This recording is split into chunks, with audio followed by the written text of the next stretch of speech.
Yes, I've lost a lot of weight, but actually I have gained more. I'm no longer stuck in the house for 6 years. I never left my home. Oh, wow. So yeah, what I've gained more is incredible. So no regrets. You've gained your life, really. I have, yeah, completely.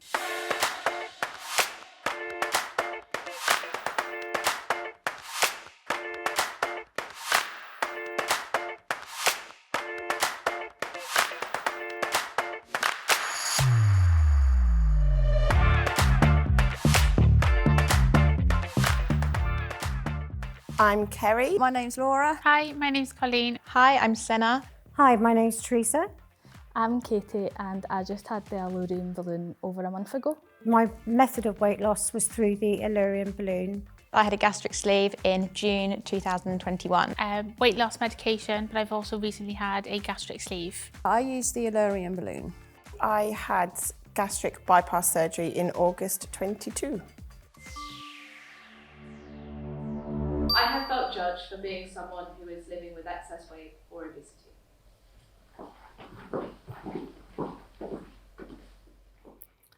Okay, I agree with this one. I'm not going to strongly agree because it hasn't happened all the time, but my whole life I have had doctors, nurses speak about my weight, even just a general doctor's appointment, you need to lose weight. So yes, I've been judged, I feel. Anybody else? I'm the same, like healthcare, horrendous. You could go in for, you've cut your finger and they tell you to lose weight. It's just, it's just ridiculous. Like the reason that's happened is because you're fat and it's just not nice. I ride horses and I can remember when kind of new brands were coming out and I went to a show and I wanted to try on these clothes so badly. And they literally looked me dead in the eye and said, "We don't do clothes for your size." Wow. Yeah. And then all through school as well, you know, bullied for my size and all kind of things like that, not invited out with friends because maybe I'd bring the rating of the table down or, yeah. And then kind of since losing weight, there is that sense of like pretty privilege that you are treated so differently when you've lost the weight. I think on the other end of the spectrum now, I have had surgery. I think looking back at being judged, I think I was my own worst judge. You'd feel like you didn't want to be the biggest person in the room, so you would tame your personality down so much because that's just you on yourself, or not go, but that's just you beating yourself up about it. And actually, like if I look now, I don't think that, but maybe that's just because I'm empathetic to anybody who is suffering from obesity that I don't think that way or feel that way. That is true, actually, because I used to get changed 4 or 5 times before going out anywhere. And then it would get to the stage where I'd be like, does my hair look right? Does it not? Does it? But I would be doing it to myself. So a little bit about my journey. I retired from the NHS and went part-time. And it was then that I decided that now is the time for me to contribute to myself. I had my balloon fitted in January of last year. The balloon was in for 4 months. And during that period of time, I lost 10 kilograms. When you're obese, a patient can look at you and maybe make comments around your obesity due to the fact that you're trying to promote their health, and at the end of the day, you're not always seen as a healthy person being obese.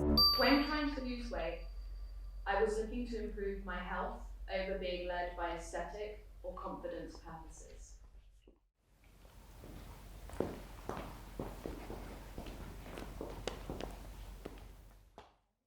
I think I'm over here maybe because I wasn't unwell, I wasn't like going through a lot of health things really when being overweight. For me, it was more my mental health in regards to the way I looked, being able to do the things I wanted to do. The health benefits have kind of been secondary for me. And I think I was at an age when I had my surgery that I was maybe naive to the health sides of it. And so initially that is what kind of kicked my journey, was that I wanted to feel better in myself. I'm sort of the same. I just want to walk up the stairs without feeling out of breath. But also like mentally as well, I want to look in the mirror and not want to cry all the time. It's just that mentality, like of, no, I might actually look in the mirror one day and say, you know what, I actually like myself today. So I'd probably go here actually.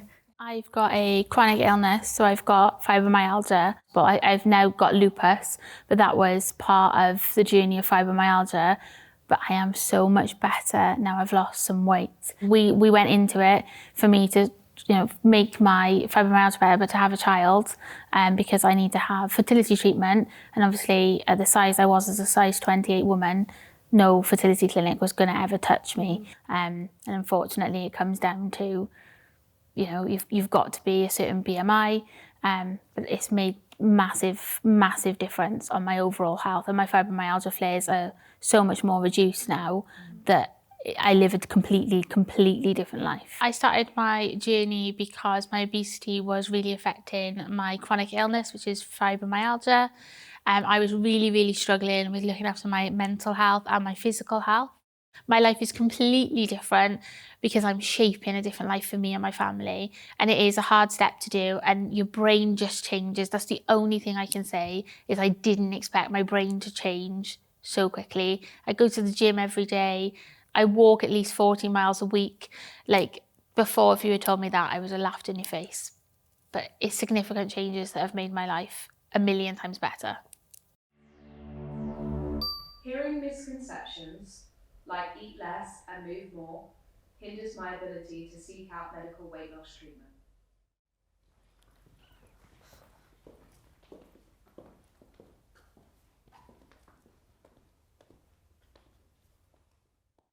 I feel like when you go to the doctors for something, it's always your weight. So they're like, go to the gym, and they give you all these like clubs you can go to, but it's all good like going to it, but it doesn't actually do anything for you. The gym wasn't working, calorie counting wasn't working. It's just, I felt like this was the only option I had to do. But it was like, am I going to get judged for it if I do this? Because it's not the natural way to do it. But at the end of the day, like, you need to do what's best for you. Yeah. Even some gyms you go into, I want to lose weight. Okay, well, you eat less and move more. Well, why do you think I'm here? So, yeah.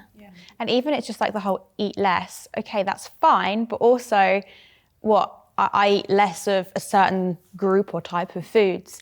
You're not then taught what you actually should be eating. Like, nutritional education, I think, should be in school, like learning people about, because I didn't really pay any attention. I didn't know protein was important. I didn't know, yes, people would say go on a calorie deficit, but nobody told me like, a Big Mac is, 950 calories. But I thought if I ate that, I would still lose weight. Well, in theory, yes, but there's still fats and sugars and all the rest of it. Yeah. I didn't have enough education in me to understand.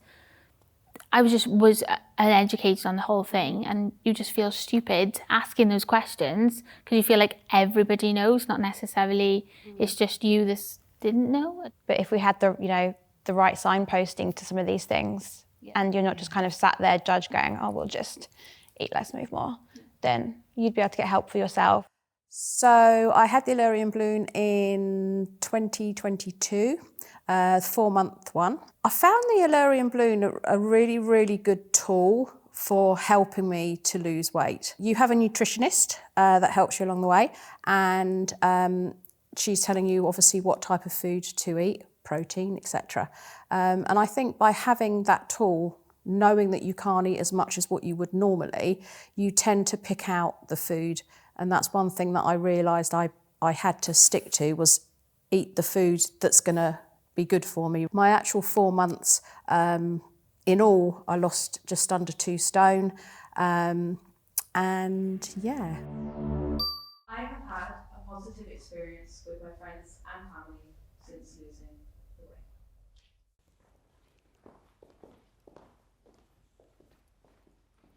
weight.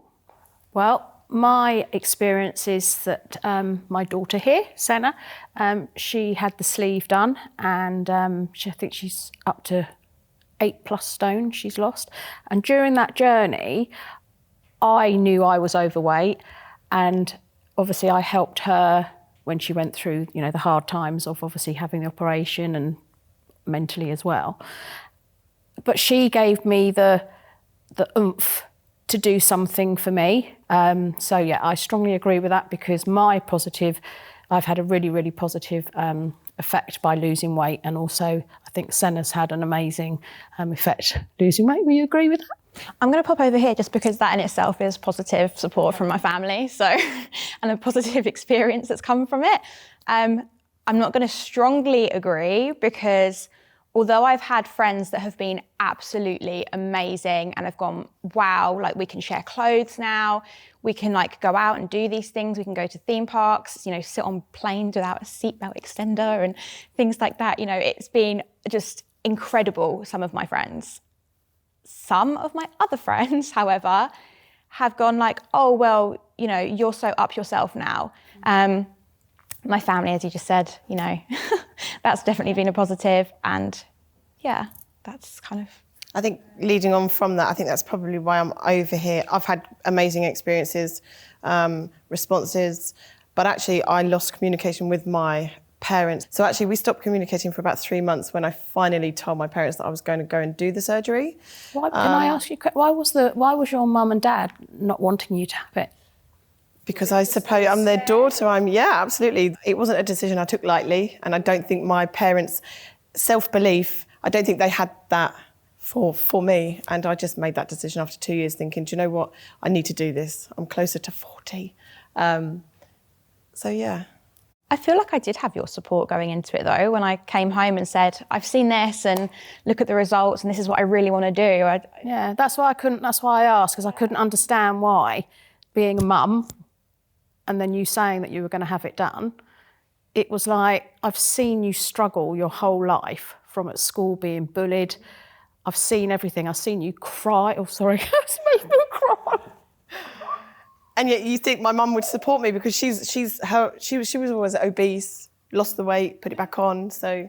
I think it's hard though for family, because especially if they're not with you when you go and have your surgery, for them all they think is, for my family, it was she's going to die. And it was a big controversy, because I was supposed to be sleeved nearly 2.5 years ago, and I come out of it because they convinced me that I was not going to survive the surgery. I obviously have. And even when I rang them straight after my surgery, you could see the shock.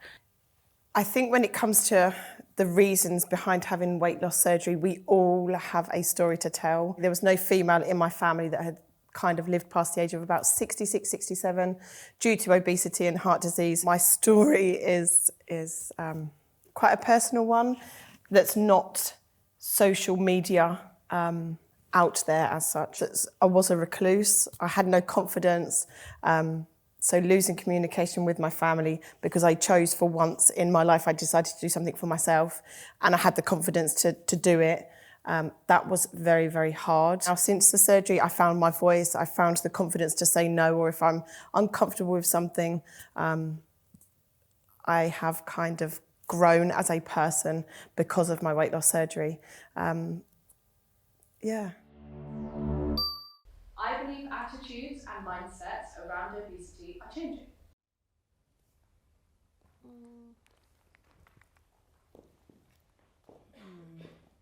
Actually, sorry. I think I'm about here.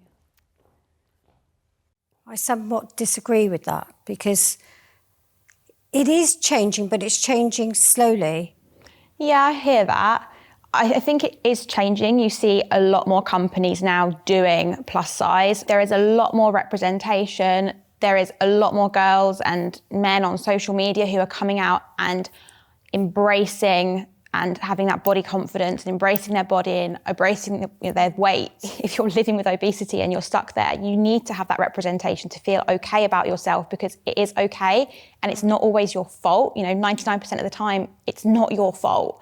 There is a reason that you have got obese in the first place. Yeah, I think you're right. And I think although they're trying to work towards it within the NHS and other organisations,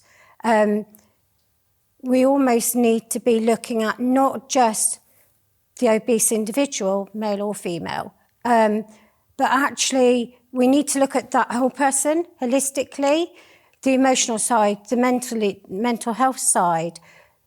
People suffer from dysmorphia because of obesity, don't they? When they've lost the weight and all they see in that mirror is still the size of the person who they've left behind. But they need to have that psychological support in order for them to see how far they've come. If you're struggling with your weight, then you need to know that it's not always your fault.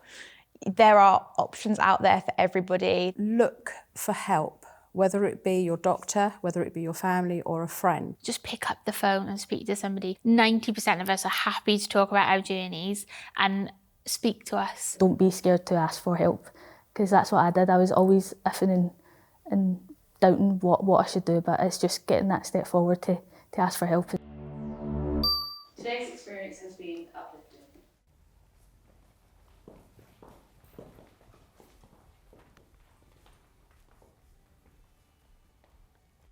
I think to be in a room of like-minded people that have been through similar journeys, and you can talk about your things that went wrong and the things that went right, is amazing, and being able to express that and share that with a community of other people is helpful, and hopefully we can educate and help others from our own journeys. As they say, it's okay not to be okay, and I feel that's what we've sort of done today, is you've come through things that have, you know, positives and negatives. So it's been nice to speak about, and obviously how much you've lost, and it's just, yeah, it's lovely to meet you. We've all got a story to tell. What we've lost and what we've gained. I'll stand by that motto. Definitely. Are we all clapping? Are we all clapping?